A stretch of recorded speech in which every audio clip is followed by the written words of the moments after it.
I can argue that we have one of the best turnaround time for like certain lines of lines of printing. So what's So your once TAT? Impress me. What's the TAT? so depending on what you want to print, I mean the Okay. turnaround time is next day. They say printing in Africa is hard, but Yaw Antwi Owusu clearly missed the memo. He's the Printmote mastermind, turning made in Africa into high-def quality. Move over software, the printpreneurs are taking over.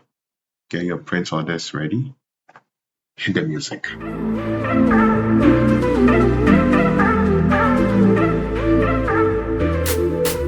Welcome to Build for Africa. This isn't another highlight reel of founding rounds and launch parties. This is what it actually takes to build from zero. The decisions, the doubts, and the daily reality that most people never see. Today, I'm talking to someone I've admired from afar. He's an operator, designer, and entrepreneur living innovation and revenue for Africa's next wave of growth.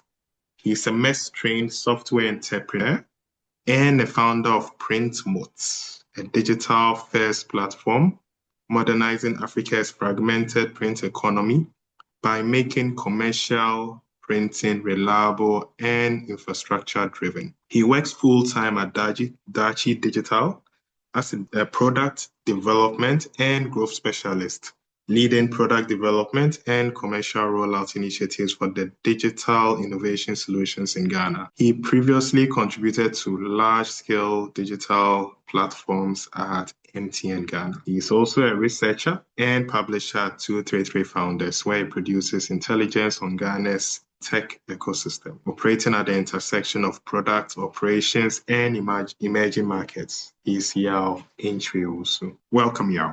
But thank you for having me, Eddie. I'm very excited to be here. Now, the real version, not the LinkedIn version I read about. What first pulled you into tech and product building? So, what first might be might be difficult to pinpoint, but I think like the first time I really got an interest for technology was, I think somewhere was it 2010 thereabouts. So I was on the internet and I had read that Seiya, I know you know Seiya, so a Ghanaian had founded a company and it's being bought for some huge sums of money, and I felt like that's wild. It's something that one day if I had a chance, I would want to like pursue a career in technology. That was way back, and then I got into university, did design. Even in there, I was still like tinkering with technology. So back then, WordPress was the ish. So I learned WordPress on my own, built a few websites for myself, did it for others, and that was like when I really started getting interested into technology. Also started listening to like radio shows, technology radio shows locally. So that back then was like City Trends. That was like the biggest technology show 2015, 2013-ish thereabout. Listening to that, getting to know what's happening in the space. I think quite after that, OMG got into YC, followed the story, looked at it carefully, and then I kept learning and kept, I mean, waiting for the right time to like jump ship and get into the space, right? I see on your profile from MTN Ghana to startup founder. That's like flying a commercial aircraft to building your own plane mid-air. What did that corporate experience actually give you that the startup culture pretends you don't need? Okay, so I went to Mest after leaving Mest. I mean, tried to found a company. It was a fintech. Licensing issues became very prominent, and they had to put it on hold. So I joined an agency called Dexwin, and then Mhm. one of their major clients was MTN. So Okay. in there, I was a product designer. So and I was on the team of MTN designing for MTN. And one of the things that I was really glad for joining that team in the sense that uh, on MTN's product design team or their product team in particular, they are a large organization and they work with structures. Like there's a structure for everything. And for like my first proper role in tech, it was very interesting and was an interesting thing to learn, right? So there's structures. There's a core. This is how we do stuff. So design, this is how you do the design. You do this, you present it to everybody. Everybody has a say in it. After that, you take the feedback, you put it together, you come again, you present. Like it was very structured. Like I really loved it. It was so structured that and also easy to learn and easy to like follow the system. Before like working in tech, I'd worked in media. At the place that I worked, there was also like systems there. and like seeing those systems in tech, and then also making like this one is like systems that's like make you rigid. No, there are systems that gives you like opportunity to like flow and express yourself, whilst all in the business case, ensuring that whatever you're designing, whatever your advice you are giving, whatever thing you are saying is also directed towards revenue. You want to push revenue, you want to make the app sticky, things like that. It was very, very interesting. Like the systems and the structure, like it was so interesting to learn. Or the structure is what I'm picking out, right? Yes, yes. So, in terms of from that, and then I mean, moving to a much more smaller space, right? So, at my full-time job, we are a very lean team. We don't have this, we don't have the strength of like the MTN Mhm. strength of hundreds of people. No, we're a very lean team, and even with my staff that it's Printmote also very lean. And one thing that I mean I learned from there is like you might not have the muscle of MTN to I mean have one person just writing PRDs and one person doing reviews, one person doing but you've learned the system, so it makes it easier applying those systems everywhere. So you know that this is what is expected of a PRD or this is what is expected of something that we are supposed to work for. Does it is there business sense there? Will it drive growth? What growth is it driving? Like those tough questions that I mean a program manager will ask you there. Mhm. I get to like ask myself and ensure that we are building something that really solves a problem and also like drives revenue and it's not just for fun, right? I get it. I get it. Moving the key metrics, picking that and going into print modes. Mhm. A lot of people hear printing and immediately underestimate it. Convince them not to. What problem are you actually solving and why does it matter? I wish they continue underestimating it though, but I mean, so getting serious, what problem are we solving? So mid of 2024, I started producing a few events here and there. And in producing those events, I was managing vendors. And I managed a couple of vendors, manage food, manage sometimes chairs and stuff like that. And then also manage printing. All of the other vendors, I mean, sometimes there are issues, but there aren't a lot of issues like that. But with printing, almost every other time that we organize an event, there's an issue. So I'll just give you two key scenarios that made me feel like no, something has to be done in this space. So the first one was usually when I print stuff, to get it on time is an issue. So in some instances, I have to use two different vendors to print the same thing, and then one when one is ready, I go pick up that one, and then I move to where I'm supposed to move to. That was the first instance I felt like no, this can't be right. Like if I want something done the following day, if I send it out in a certain duration, it should be predictable. And that was the first issue. And then once I noticed that, I mean, you can't get it on time, you have to use multiple instances. I started printing in advance. So there's a vendor in Adenta which I print the stuff in advance so that by the time I get it, I need it's ready for me to pick it up. And in one instance, I went there, I printed the thing in advance. So I went there to go pick it up and have an engagement with one of the staff members there. I told the guy, I printed the thing a while back and I come to pick it up. The guy was like, you can't do that. And the next time that you print something, you don't come pick it up, we will burn it. I'm like, what do you mean? Like, I'm your customer, I paid for it. I mean, there's a nicer way to tell me that, right? And you burn it. That made me feel like no, this can't be the norm, right? So I just started to like look at the space more critically, and then started looking at how best to like address it. I looked at it and I saw that okay, this thing can be solved. It has been done somewhere else. Though this market is like different, something can be done here. So I started, I mean, exploring, looking at how to go about it. I built a simple landing page, and then I put the idea out there. And I mean, got a few friends reaching out, wanted to print something, printed it. I mean, delivered to them. They liked it. It was on time. They could plan with it, and then we started growing gradually from there. And then, I mean, we are where we are now. Oh, okay. So are you doing more of a marketplace or is infrastructure? Yes. So when I mean, I first got the idea. Marketplace would have been the easiest route to go about it, right?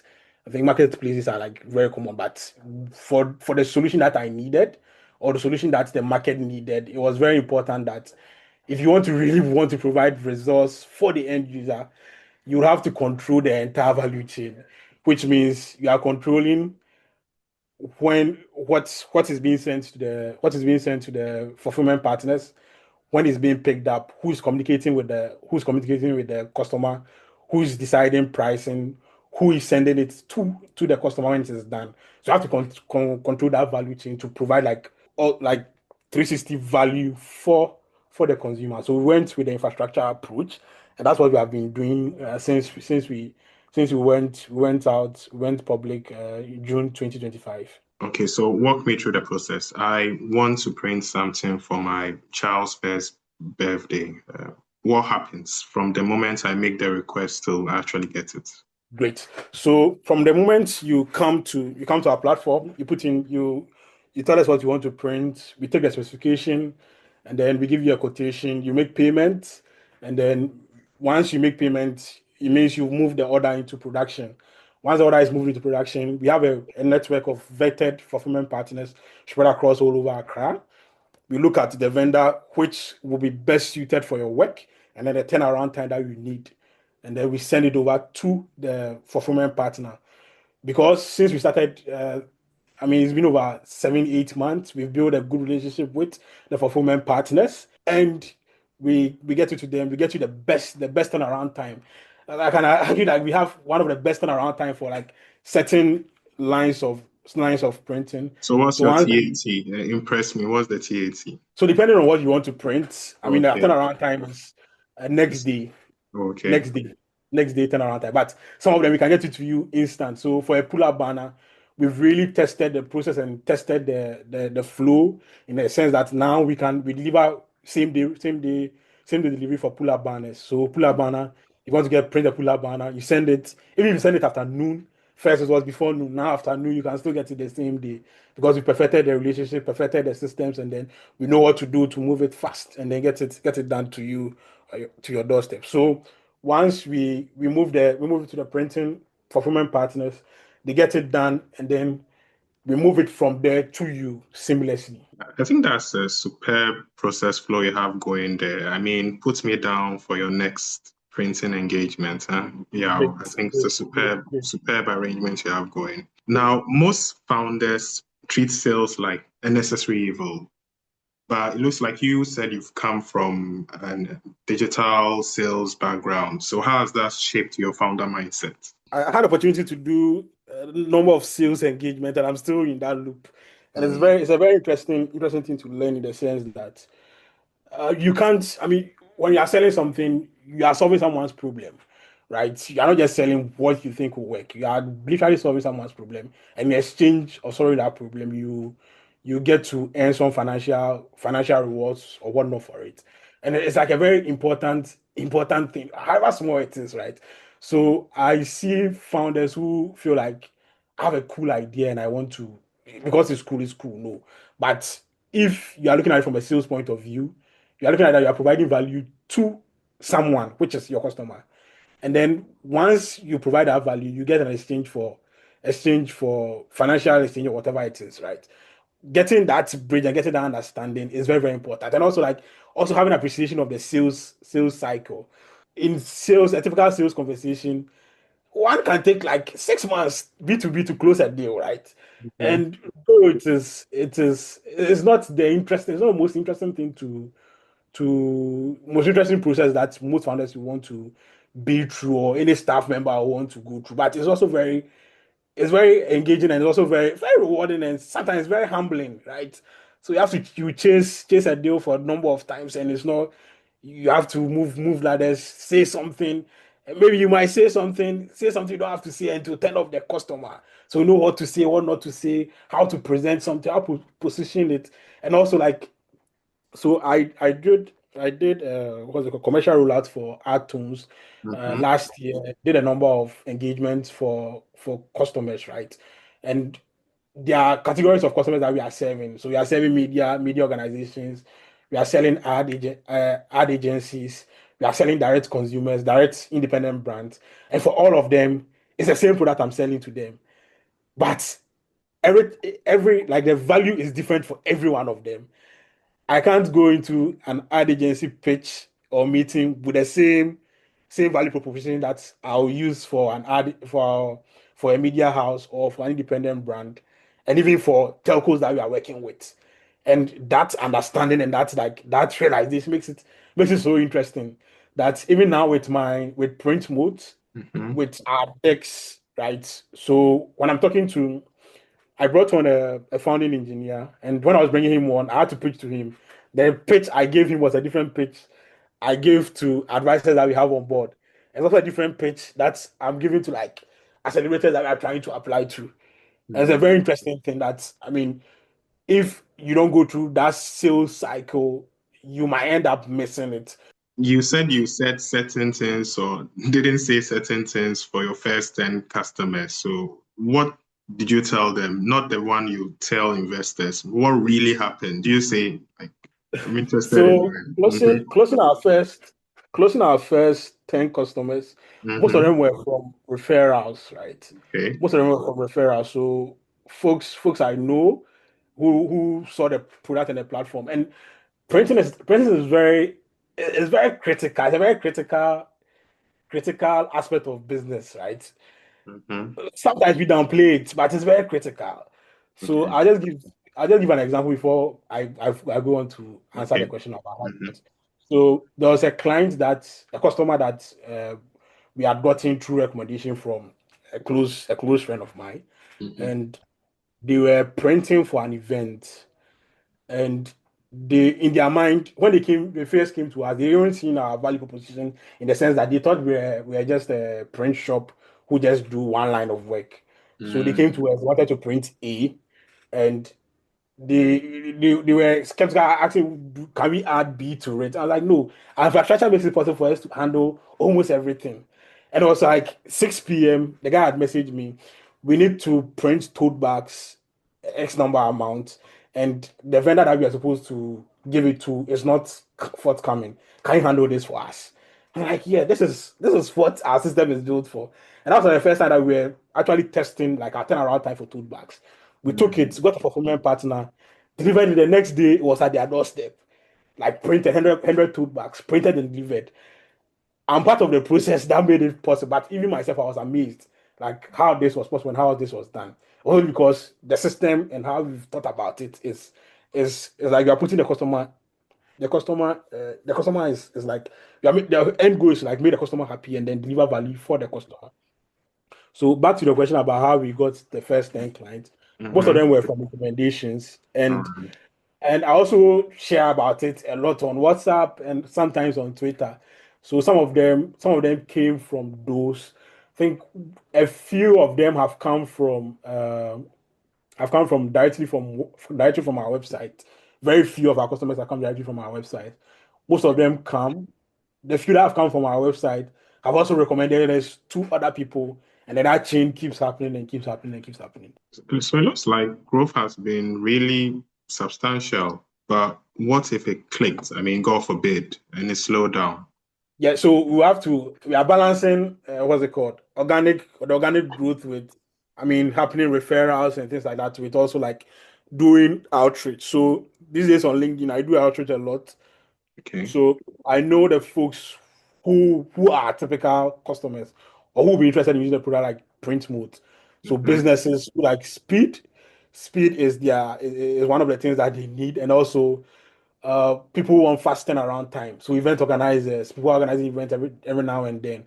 And I go to a lot of events also. Once every while, I go pitch it subtly, not in people's faces, but we do this, you can use us, and most of that has been very fruitful. But these days I do a lot of DMs, direct messages. So I see people who organize events, I reach out to them. This is a service that we do. We're pretty excited to if you kind of flow some of your printing to us. I know some of them they have trusted sources that they already go to, but if you kind of flow some of them to us, just test the system. Some of them have been successful. Some of those conversations are still ongoing as we talk. Right. With 233 founders, the Kesa Ghana community, we are building a company and also investing in the ecosystem.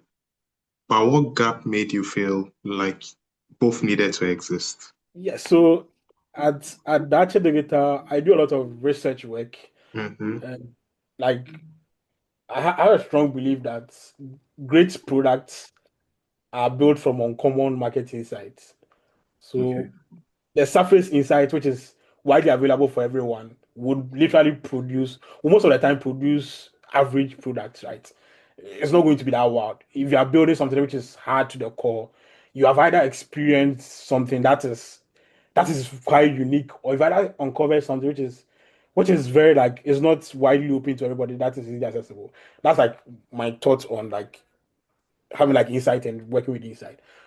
And that basically led me to like start 223 founders. Basically, most of the research on Ghana's digital ecosystem, some of them are already there, but they are very hard to access them. Like there isn't one single place that I can go and then I can get to see all the reports that have been published from, let's say, 2000 to now. All the reports that have been published from 2000 to 2026 on Ghana's digital ecosystem. There's nothing like that. And that's what I set out to build 223 founders to like close that gap. And then one thing also happened at work. I was researching on a space in Ghana. That was something that my company is looking into exploring. And I was on LinkedIn one day, just going through LinkedIn like how everybody else would do. And I saw a comment from one of the senior folks in the ecosystem. He had worked in a bank previously. And then he mentioned something that there has been a project like this 10 years ago in the ecosystem. And this was something I was researching on. And I did a search, a simple search on it. And I uncovered like the reports on what had happened with that project. And this was something that 10 years ago I wasn't actively in the ecosystem.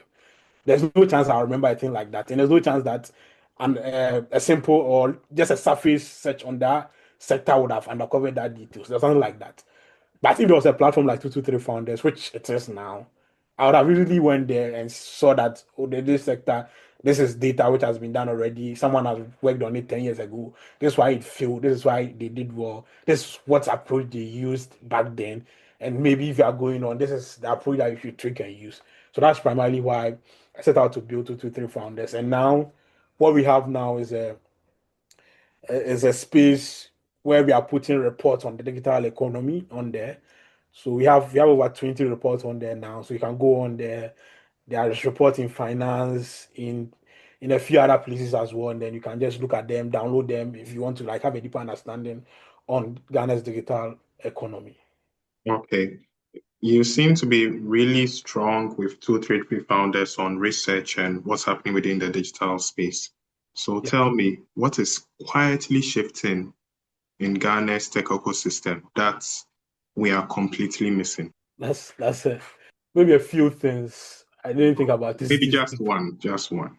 Just one. Okay. So I think quite recently I've seen a number of new companies popping up, right? So these like less than 1 year old companies popping up, and they are heavily focused on solving problems that are important and hard.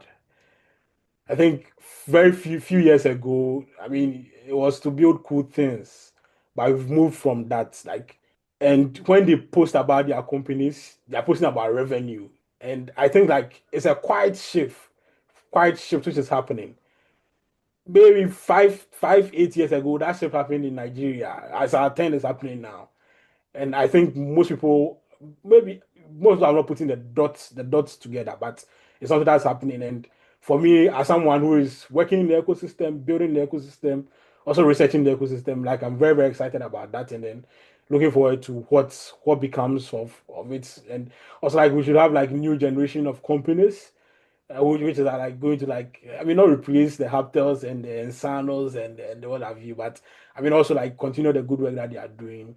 I just like there's a quite new shift of like serious builders in the ecosystem. And it's very interesting to watch from afar and to like connect those dots from afar as well. You have a lot of high energy, okay?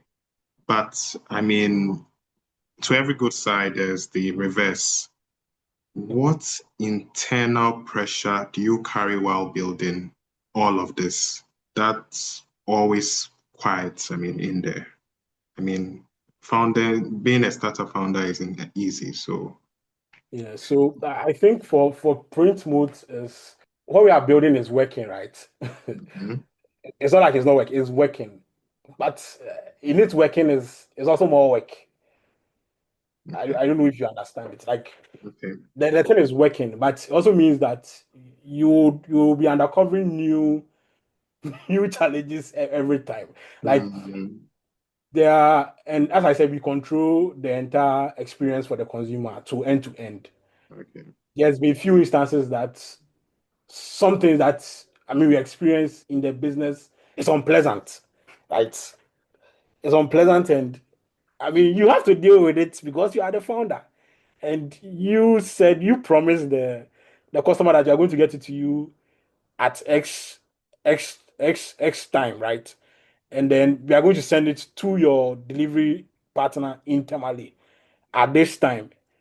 And maybe the system that you are dealing with, because right now, I mean, the end goal is to be an infrastructure, but also very early in the process, meaning though we are infrastructure, currently we are not controlling end to end, right? So I'm not controlling the person who delivers, though I commission the person who delivers the item to the customer, I'm not that person doesn't report to me technically, right? Which gives space to like things to go wrong if you are not being careful. Like on the first time, if you are not being very careful, things will go wrong. But once you experience those things going wrong, I mean, you get to like fix the system and ensure that that loop doesn't happen again.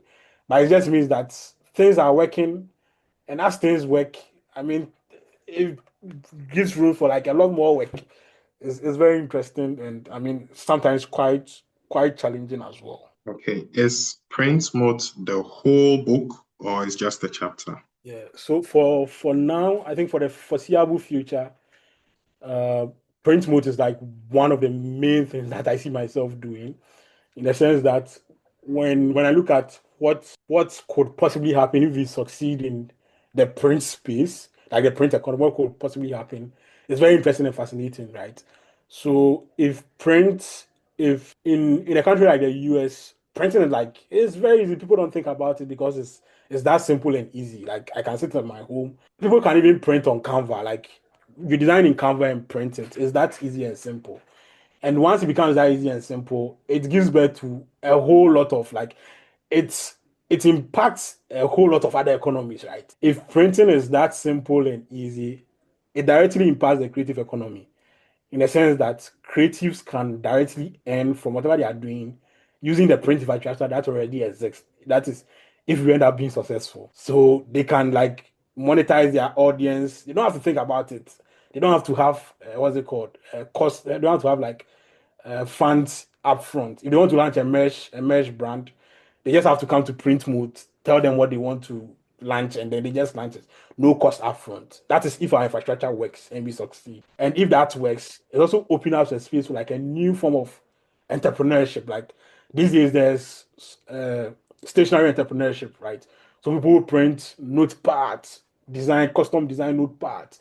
People who do all of those things. Once that infrastructure succeeds, it makes it very easy. Someone can be at their home, design a custom notepad for Christians, for entrepreneurs, for designers, for pastors, for category of people, and they can just bring it to Printmote, and Printmote delivers it for them. They don't have to think about any of that.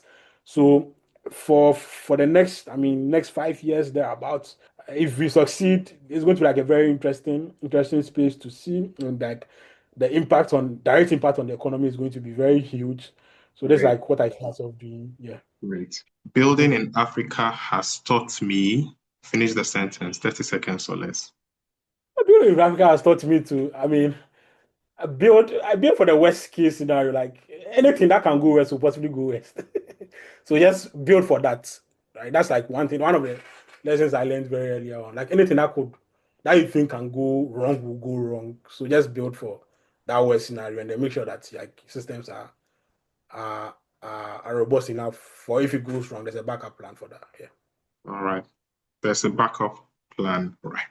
That's exactly why this show exists, not to celebrate the highlight reel or best case scenarios, but to have the real conversations like we just did with Yao, doing the real work, carrying the weight, and building anyway. If today meant anything to you, share it one person. That's all. I'm Ellie, and this is Built for Africa.